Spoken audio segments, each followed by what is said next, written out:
இது மாபெரும் மக்கள் சபை என்று சொன்ன உடனே வணக்கத்தை சொல்லியிருக்கிறாய். முதல் தமிழுடைய பண்பாடு என்ன? வந்தவர்களை வரவேற்கக்கூடிய நாடு நம் நாடு. இது வரவேற்கக்கூடிய நாடு. யார் அறிந்தவர்கள் ஆகட்டும், அறியாதவர்கள் ஆகட்டும், தெரிந்தவர்கள் ஆகட்டும், தெரியாதவர்கள் ஆகட்டும், வந்த உடனே வாருங்கள் என்று உபசரிக்கக்கூடிய தம் தமிழ் நாடு. இந்த தமிழ்நாட்டிலே இந்த தயவு நாடு நம்ம வண்ணாத்திப்பட்டி கிராமம். இந்த வண்ணாத்திப்பட்டி கிராமத்திலே தோற்றத்தோடு நான் வந்திருக்கிற தருணம். நான் யார், என் பெயர் என்ன, விளக்கம் ஏதாவது அறிந்தாயா? மகாராஜா கூட இருக்கிற மந்திரி பேரும் ஊரும் உன்னுடைய சமாச்சாரங்கள் தெரிஞ்சிருந்தாலும் உங்க முன்னாடி உங்க பேரு சொன்னா மரியாதை குறைவாகும். உங்க வாயால நாங்கள் யார் என்று சொல்லுங்க. யார் என்று சொல்கிறேன், செவி கொடுத்து கேட்க வேண்டும். மதுரை மோடியால் கூடி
ஆனால் கேளும் ஐயா காவலர்களே, சொல்லுங்க அரசே. இந்த மதுரை மொழியால் என்று சொல்லக்கூடிய மதுரை மொழியால் குடி மக்கள் குறை அகற்றும் மன்னனாக இருக்கிறேனே. நான் எந்த மன்னன், என் பெயர் என்ன, இதை தெரிந்து கொள்ள வேண்டும் அல்லவா முதல்ல. இருந்தாலும் இந்த நாடு எந்த நாடு? ஆயில் மோட்டார் ஸ்டார்ட் பண்ணி விட்டுக்கிறாங்க. அது லோடு ஓவர் ஆகும் போது டாப்புக்கு போறோம்.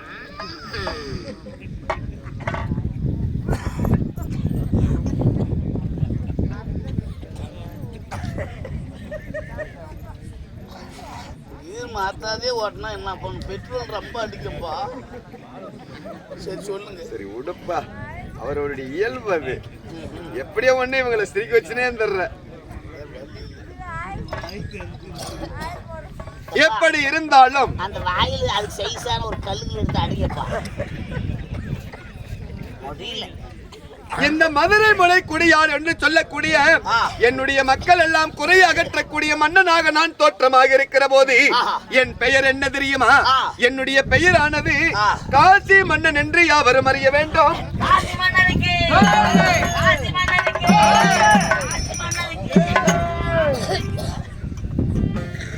இப்படி காசி மன்னன் என்று என் பெயரை சொல்லி இருந்தாலும் நான் எந்த நாட்டை, எந்த காசி நாட்டை ஆண்டு வருகிறேன் சொல்றேன். காசி பட்டணத்தை மன்னன்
கவலா இந்த மதுராபுரி என்று சொல்லி இருக்கிறேனே, இந்த மதுராபுரியிலே என்னுடைய திசையானது எந்த திசையிலே என்னுடைய பட்டணம் இருக்கிறது சொல்லுங்க.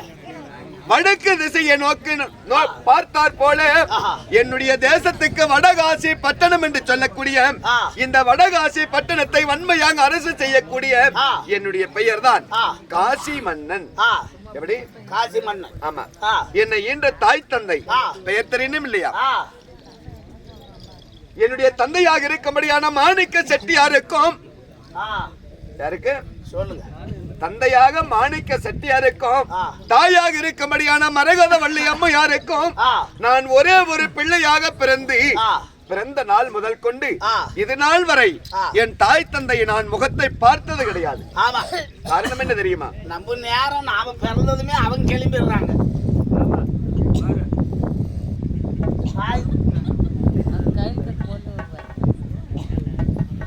காண்டாம இருக்க மாட்டோம். பிறந்த வாய மூணாவது தான் எப்படி வராதுக்கு சவுண்டு. அங்கிள் ஆளு எவ்வளவு சைஸ்க்கு அவ்வளவு சைஸ் வெளியே வருதுற காது.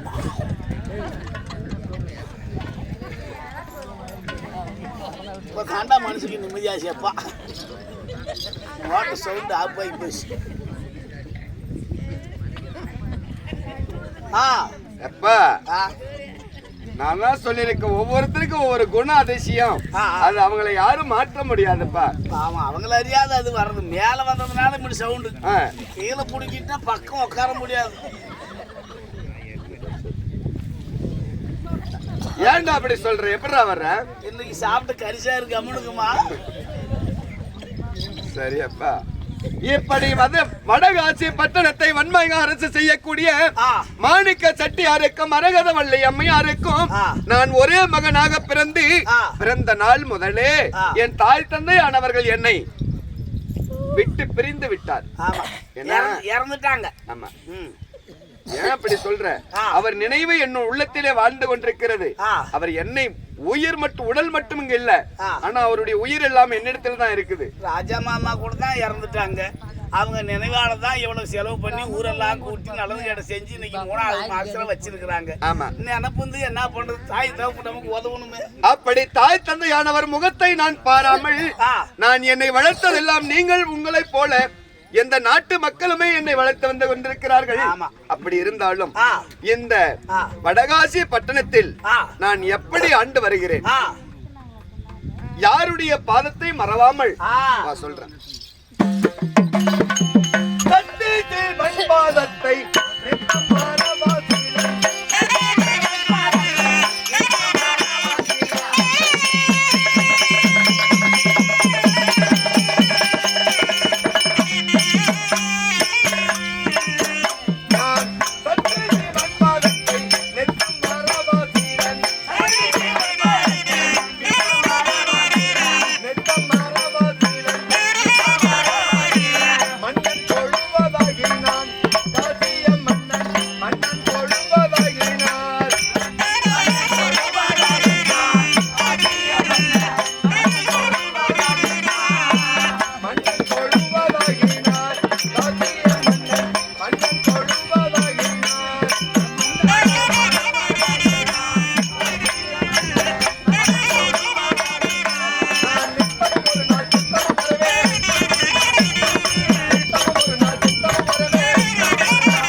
இப்படி என் தாய் தந்தைக்கு மேலாக நான் யாரை எண்ணி நான் எப்படி பணிந்து வருகிறேன் தெரியுமா?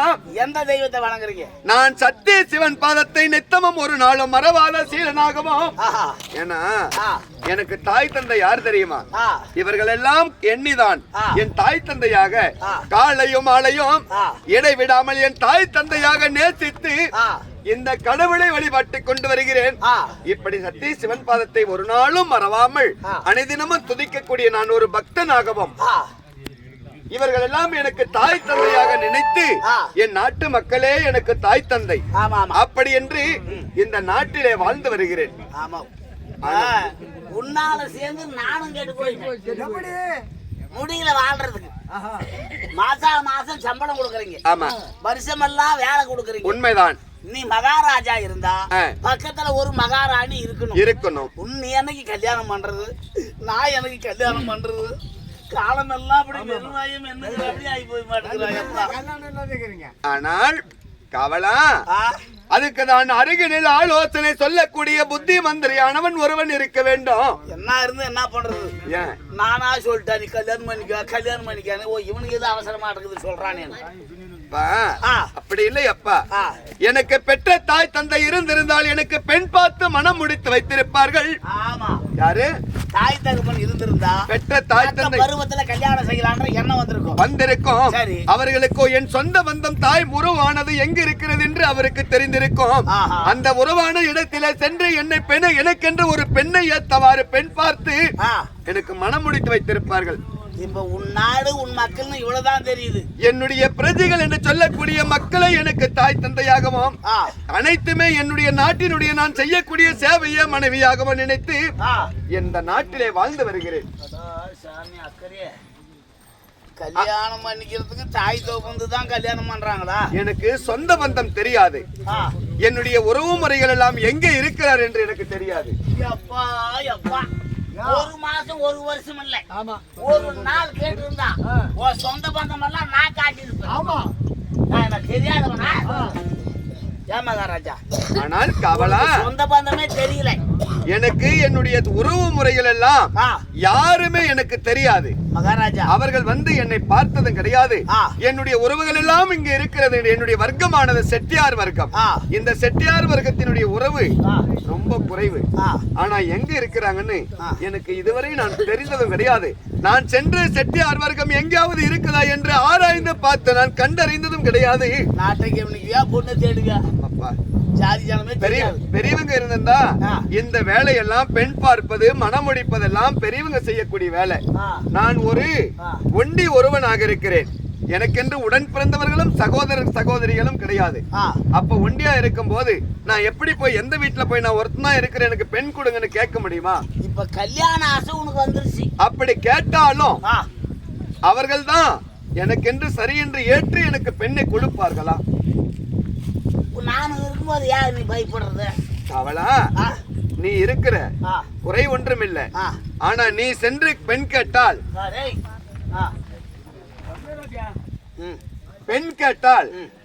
யாராவது இவன் காவலனை விடுத்து பெண் கேட்கிறானே இவனுக்கு அறிவில்லையா என்று என்னை இழிவாக பேசுவார் தானே. நானா போய் பொண்ணு கேட்டா தானே அவங்க நம்ம மேல ஒரு குறை சொல்லுவாங்க. ஆமா, நீயே கேக்குற மாதிரி ஒரு ஏற்பாடு பண்றேன். எப்படி? என்னுடைய சொந்த பந்தம் எங்க இருக்குதுன்னு எனக்கு தெரியாது. எனக்கு தெரியுங்க. எப்படி? ஏங்க, நான் சின்ன வயசுல எங்க அப்பாவும் உங்க அப்பாவும் ரெண்டு பேரும் ராஜாவும் மந்திரியுமா இருந்தாங்க. உண்மைதான். இவங்க ரெண்டு பேரும் அந்த நாட்டுக்கு இந்த நாட்டுக்கும் போகவும் வரவும் வியாபாரம் செய்யவும் சொந்தங்களை பார்க்கும் போதெல்லாம் மந்திரி மகனா இருந்தா கூட அவங்க பிள்ளையாட என்ன கூட்டிட்டு போவாங்க. உடன் அழைத்து செல்வார்கள். ஆமா ஆமா. அந்த சொந்த பந்தம் இருக்கிற இடம் எங்க தெரியுமா? எங்க இருக்கிறது? அது தென்காசி பட்டினம். நாம இருக்கிறது எங்க? வடகாசி பட்டணத்துல இருக்கிறோம். உன்னுடைய சொந்த பந்தம் செட்டியார் வர்க்கம் எல்லாம் தென்காசி பட்டணத்துல இருக்குது. அங்க போனா என்னுடைய உறவு முறை இருக்கிறார்களா? உன்னுடைய ஜாதிக்காரங்க உறவுக்காரங்க எல்லாம் அங்க இருக்கிறாங்க. எனக்கு நல்லா தெரியும். ஆனால் கவலா, என்னுடைய வர்க்கத்தில் வந்தவர்கள் செட்டியார் வர்க்கமானது தென்காசி பட்டணத்தில் இருக்கிறாங்க. அது இவர்கள் யாரு நமக்கு என்ன முறை என்று தெரியாது. மாமன் மச்சான் உறவு. எனக்கு சம்பந்தி முறையா? என்னன்னா அவர்கள் எல்லாம் எனக்கு மாமன் மைத்துனன் முறையாக வேண்டுமா? நேரா அந்த நாட்டுக்கு போறோம். நான் வந்து இன்னாருடைய பிள்ளை, இன்னாருடைய மகன். நான் இந்த நாட்டுக்கு ராஜா. எனக்கு அப்பா அம்மா எல்லாம் இருக்கிறாங்க இல்ல. ஆனாலும் கூட எங்க சொந்த பந்தம் எல்லாம் இந்த நாட்டு தான் இருக்குதா. நான் செட்டியார் வர்க்கம். யாராவது ஒருத்தரை புடிச்சிட்டா அவங்க பொண்ணு பாக்குற இடமும் சொந்த பந்தம் எல்லாம் காட்டிடுறாங்க. அதே மந்திரியாரே, திருட போறோமா செட்ட போறோமா? நீ சொன்னது உண்மையாக இருக்கிறது. நமக்கு சொந்த பந்தம் தெரியாவிட்டாலும் இருக்கும் இடமானது அறிந்திருக்கிறோம். ஏன்னா உன்னை அருகாமல் வச்சிருக்கும் போது எனக்கு என்ன கவலை? உங்க சொந்தமெல்லாம் எனக்கு தெரியும். தெரியும் இல்லையா? இத்தனை நாள் சொல்லக்கூடாதா எனக்கு? என் சொந்த பந்தத்தெல்லாம் நான் சென்று பார்த்திருக்க மாட்டேனா? இன்னைக்குதான் ஒரு 3-4 நாளா கல்யாண ஆசை எனக்கே கிளம்பி. அப்பா கல்யாண ஆசை கிளம்பி இருக்குது உனக்கு. உங்க சொந்த பந்தம் அந்த ஊர்ல இருக்கிறாங்க, பொண்ணு பாத்துனுக்கிறியா? வந்தவங்க போய் வீட்டுக்கு தூங்குறாங்க. சொந்த பந்தமெல்லாம் தூங்குறாங்களா? அவங்க கிட்ட கேட்க வேண்டியதானே எனக்கு பொண்ணு கொடுங்கன்னு. கேட்டுப்பேன். கையில காலில் ஆயுதம் வச்சுன்னு தான் படுத்துனுங்கிறாங்க. எப்படி? கையில எடுத்தா செருப்பு, காலில் எடுத்துக்கினாங்க முறம். கையில எடுத்தா செருப்பு, காலில் எடுத்தா முறம் மாற்றி வச்சுக்கிறாங்க. அதனால நான் நாளைக்கு காத்தாளிக்கு இல்லை, முந்தா நாள் காத்தாளிக்கு போலாங்கிறோம். முந்தா நாள் காத்தாளி? முந்தா நாள் காத்தாளி எப்படி போயிட்டு வரும்? முந்தா நாள் ஏய், நாளைக்கு இல்லைன்னா மறுநாள், நாளை மறுநாள் சொல்லு, இல்ல நாளா நினைக்குன்னு கூட சொல்லு. முந்தா நாள் போய் கேட்டுறோம். நல்ல விவரம் கட்ட ஆளுகிட்ட தான் மாட்டிக்கிறேன். நீ முந்தா நாளைக்கே போய் கேளு. ஆனா எனக்கு இப்ப பொண்ணு பாரு. ஆனா என்ன நடந்தாலும் சரி, உனக்கு ஒரு கல்யாணம் நடந்து போச்சுன்னா அதே மூத்திரத்துல எனக்கு அது அது இல்ல, அதே முகூர்த்தம் சொல்லு. அதான் அந்த மாதிரி அதுக்குன்னா பண்ணிதான் தானே தெரியும், செத்தா தானே சுடுகாடு தெரியுவாங்க. அப்படி கல்யாணம் பண்ணி பண்ணி பார்க்கணும். ஒரு நாளைக்கு ஒரு 10 பண்ணி பார்க்குவியா?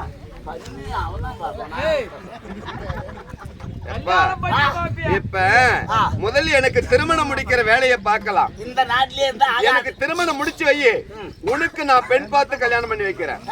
ஆமா, கல்யாணம் பண்ற அளவுக்கு நீ பெரிய மனுஷன் ஆயிட்ட. என்ன கல்யாணம் பண்ணி கல்யாணம் ஆகாத. சரி போலாமா? எங்க போகணும் இப்ப? எங்கடா போறதுன்னு தெரியலையடா. பொண்ணு பாக்குறதுக்கா? பொண்ணு பாக்குறதுக்கா? நான் கூட போலாமா அப்படின்னு ஒண்ணு, எங்க போறது தெரியல. அவனை கூப்பிட்டா ஒயின் ஷாப் கூட்டு போவான், அவனை கூப்பிட்டா பனி வைக்கு கூட்டு போவான், உன்னை கூப்பிட்டா பொண்ணு பாக்கத்தான் போவான். அவனவா? அவன் நான் போகவே மாட்டான், நல்லா கல்லுல விட்டு அடிக்கிறான் நம்மள. சரி, இப்பொழுது என்னுடைய தேசமானது விட்டு மறு தேசமானது தென் மதுராபுரி என்று சொல்லக்கூடிய தென்காசி பட்டணத்துக்கு சென்று என்னுடைய உறவு முறைகள் எல்லாம் மாமன் மைத்துனாராக இருக்கிறார்கள். என்னுடைய சொந்த பந்தத்தை முதல் பார்க்கணும். அவங்க கிட்ட இந்த விஷயத்தை சொன்னாதான் அவங்க எனக்கு பெண் பார்த்து திருமணம் முடிச்சு வைக்குவாங்க. அவங்க சொன்னாதான். போகும்போது சந்தைக்கு போற அப்படி போறங்க, வரும்போது மாட்டோட வரங்க. சந்தைக்கு போறங்க மாட்டு மாட்டு வாங்கிட்டு வந்து யாரும் அதுக்கு பில்லு போடுறது? மாட்டேன்னா கல்யாணத்தை மாட்டின்னு வரங்கன்னு சொல்லுவோம். அப்படி சொல்லுவேன். இதெல்லாம் எனக்கு தெரிஞ்சா தானே. இப்ப கல்யாணம் பண்ணாத, இப்பதான் வயசு பையன். ஆமா, நான் தான் வவுத்து பையன். வவுத்து பையன் தான் இல்லன்னா. சரி போலாமா? போலாம். வடகாசியே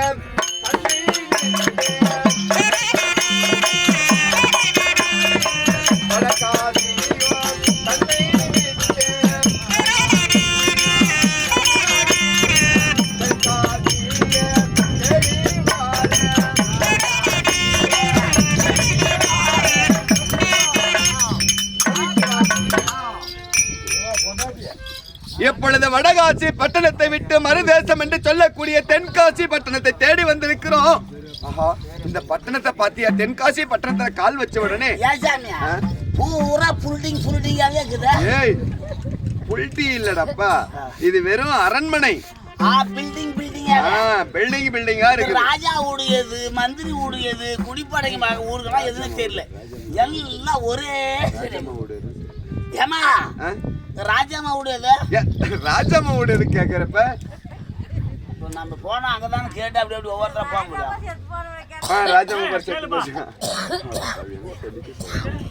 அந்த மகராஜி கேட்டுதான் பொண்ணு பார்த்து கல்யாணம் பண்ணலாம்ங்க. அவ ஒரு பெரிய மனுஷனுக்கு சீக்கிரமா கிளம்பிட்டால.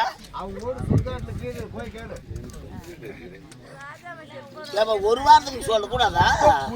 யாரு சொல்றது? ஊருக்கிறவங்க என்னன்னு இந்த மாதிரி தான் அந்த அம்மா வந்து இந்த மாதிரி ஆகி போச்சு, இந்த மாதிரி ஆச்சு, இப்படிதான் ஆச்சு, அந்த மாதிரி சொன்னாதான் இந்த மாதிரி எனக்கு தெரியும். சரி அப்பா, மொத்தமா போறியா? சரி, மொத்தமா போற. அந்த மாதிரி இந்த மாதிரின்னா எந்த மாதிரின்னு எனக்கு தெரியல. ராஜாமா இருந்தாங்க, இந்த மாதிரி ஆயிடுச்சு, இந்த மாதிரி ஆனது, அந்த அம்மா இந்த மாதிரி ஆயிடுச்சு, அப்ப அந்த மாதிரி எனக்கு சொல்லணும். என்ன அந்த ஆளு புரியுத காரணம்? உங்களுக்கு எதனா புரிஞ்சாமா? தெரித்தான் பெரியம்மா, ராஜாமா இந்த மாதிரி ஆகி போனது தெரிந்தானே. சக்காளி கண்ணாடி போட்டு கூட கண் தெரியாத மாதிரி பாத்துக்கிறது.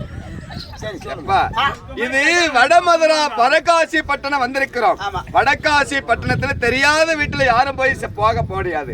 இந்த நாட்டு அரசர் இருந்தால் நாம முதல்ல அடுத்த நாட்டிலிருந்து வந்திருக்கிறோம். ஓ, நாம ராஜாவா இருக்கிறதால போய் ராஜாவே சந்திக்கலாம். ஆமா, அதனால அடுத்த மந்திரி நான் போய் சொல்லிட்டு வா போ. அந்த பக்கம் இங்கப்பா வயசு பையன், கல்யாணம் ஆகாத பையன், தப்பி தவிர யாருன்னா பார்த்து கண்ணாடிக்கார கேள்வியில சைடு கல்யாணத்தை பத்தி என்ன தெரியும் உனக்கு? என்ன கல்யாணம்னா எப்படி அப்பா? என்னது கல்யாணம்னா எப்படின்னே தெரியாது. பேர்பட்ட மனுஷனை கூட்டு வந்து நான் எந்த கல்யாணத்தை பண்ணி இப்ப கல்யாணம்னா நீ போய் ஒரு பொண்ணை பார்க்கணும். பாத்துறோம், நிறைய பொண்ணு பாக்குறமே. செப்பா நமக்கு வாழ்க்கைக்கு துணையா வரவன பார்க்கணும். அவ வந்து உன்னை பார்க்கணும். அவ பார்க்காத போயிட்டா என்ன பண்ண முடியும்? கூப்பிட்டு பேசுன கையை பிடிச்சில 4 பேர் நியாயம் போடுறாங்க. பொண்ணை போய் வயசு பிள்ளைய கல்யாணம் கையை பிடிச்சி எடுத்தா அடிச்சு விட மாட்டாங்களா? ஏப்பா நியாயமா பார்க்கறதுக்கு வழி பண்ணணும்னா அப்படிதான் பண்ணணும். அராஜகம் நாய் நக்கல் செட்டி நாய் தன்மை போட்டு அது ஒரு புள்ளி மாட்டி அனுப்பிச்சா கண்ணுகளுக்குள்ள பல்லு தாண்டி. அப்ப நான் அந்த மாதிரி கல்யாணம் பண்ணிக்கிறேன்னா நல்ல கல்யாணம் பண்ணி வைக்கிறேன் அங்க இல்ல. சரி அப்பா, எங்க நிக்கட்டும் நான் முதல்ல? நீ எதுங்க இந்த பக்கம் திரும்பாத, இந்த பக்கம் மாட்டினா சரியா? இந்த ஆளை பார்த்தா கல்யாணம் மாப்பிள்ள மாதிரி நிக்கிறானா? என்னமோ கலக்கோலி காவு நல்லா ஸ்டெடியாக இல்லை. நீ முழிகிற மொழிய பார்த்தா ஆமா கல்யாணத்துக்காக நீ செலவு காசு